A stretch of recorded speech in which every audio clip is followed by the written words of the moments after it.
অনেক সময় আমরা জামাতে নামাজ পড়তে গিয়ে দেখা যায় অজু চলে গেছে।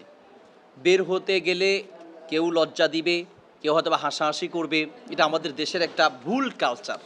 মানুষ মাত্রই অসুস্থ হতেই পারে, তার অজু চলে যেতেই পারে।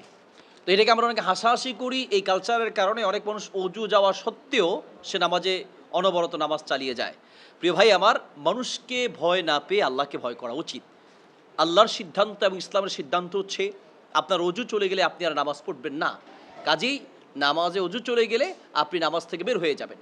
এবং জামাতে নামাজ পড়া অবস্থায় ইমামের সামনে দিয়ে না গিয়ে মুক্তাদিদের সামনে দিয়ে প্রয়োজনে আপনার বের হওয়া যাবে। যদি ফাঁক পাওয়া যেত ভালো, আর না হয় তাদের সামনে দিয়ে হলেও যাওয়া যাবে অজু চলে গেলে। তারপরেও নামাজ চালিয়ে যাওয়া যাবে না, এর কোনো বৈধতা নেই। একান্ত যদি আপনি কোনো কারণে বের হতে নাও পারেন, তাহলেও আপনি নামাজ চালিয়ে যাওয়া যাবে না, বরং প্রয়োজন আপনাকে বসে থাকতে হবে। তারপরও অজু না থাকা সত্ত্বেও নামাজ চালিয়ে যাওয়ার কোনো সুযোগ নেই।